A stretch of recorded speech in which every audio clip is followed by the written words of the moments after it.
Assalamualaikum warahmatullahi wabarakatuh.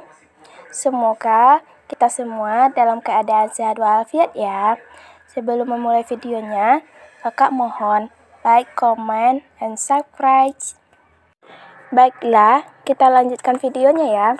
Di sini kakak mau membahas tentang bimbingan klasikal dengan teknik simbolik model sebagai alternatif solusi untuk meningkatkan empati pada anak usia dini. Sebelumnya, kakak mau tanya, apa itu empati? Nah, baik, di sini kakak mau membahas. Empati merupakan suatu kemampuan untuk memahami apa yang sedang dipikirkan dan dirasakan orang lain yang dapat dikomunikasikan secara verbal maupun nonverbal tanpa bersangkutan kehilangan kontrol dirinya sehingga seseorang tersebut tidak hanyut dalam suasana orang lain. Adik-adik kan udah mengerti apa itu empati. Lebih lanjutnya, kakak akan membahas layanan bimbingan konseling untuk mengembangkan empati pada anak usia dini. Anak usia dini dibutuhkan layanan bimbingan dan konseling untuk membantu mengoptimalkan perkembangan anak.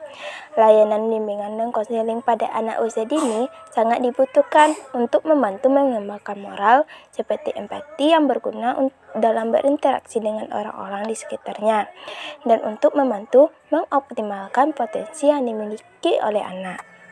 Strategi meningkatkan empati pada anak usia dini melalui bimbingan klasikal dengan teknik simbolik model.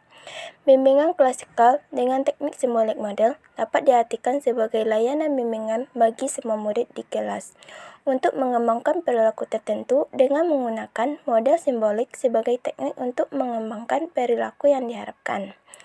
Anak yang diajari berempati maka akan tumbuh menjadi orang yang memahami situasi dan kondisi orang lain. Bimbingan klasikal yang didesain secara khusus akan memungkinkan anak untuk dapat belajar mengembangkan sikap empati dengan orang lain. Beberapa contoh layanan klasikal empati dengan teknik model simbolik. Yang pertama, tentang menayangkan video tentang kisah Upin dan Ipin membantu tetangga. Dari video tersebut mengajarkan bimbingan dengan simbolik model dengan tema tolong-menolong. Bimbingan ini mengajarkan anak yang bukan sebatas mengenal anggota keluarga, namun juga dalam membantu orang lain yang membutuhkan. Target aspek empati ini adalah distress responsive, yakni menumbuhkan perasaan tidak nyaman dan merasa terganggu ketika mengetahui orang lain memiliki masalah. 2. Tentang video yang berkisah tentang menjenguk teman sakit. Dari video ini, kita akan membahas tentang bimbingan yang bertema lingkungan dengan model simbolik yaitu menjenguk teman sakit. Bimbingan ini mengajarkan anak untuk pentingnya menjenguk teman yang sakit dan merasakan senang saat temannya sembuh dari sakit. Target aspek empati yang dikembangkan pada video ini adalah responsive joy, yakni ikut merasakan kebahagiaan yang dialami oleh orang lain. Pada simbolik model ini adalah ikut merasakan kebahagiaan teman yang sembuh dari sakit. Yang ketiga, video yang berkisah tentang anak menolong singa. Dari video ini, kita bisa membahas tentang bimbingan dengan simbolik menolong binatang. Anak diajarkan berhati-hati dengan binatang buas, namun mengajarkan pula tidak boleh menyerang binatang buas.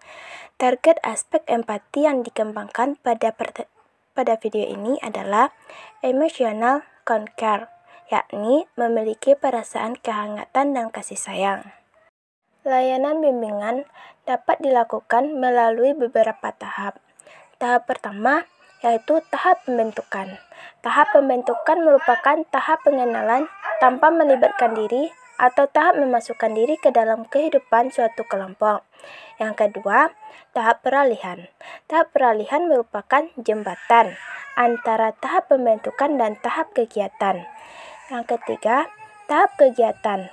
Tahap kegiatan adalah tahap inti dalam bimbingan klasikal. Yang keempat, tahap pengakhiran. Pada tahap ini, guru atau konselor dan murid mengemukakan kesan dan hasil kegiatan terkait dengan topik yang dibahas. Sekian dari saya.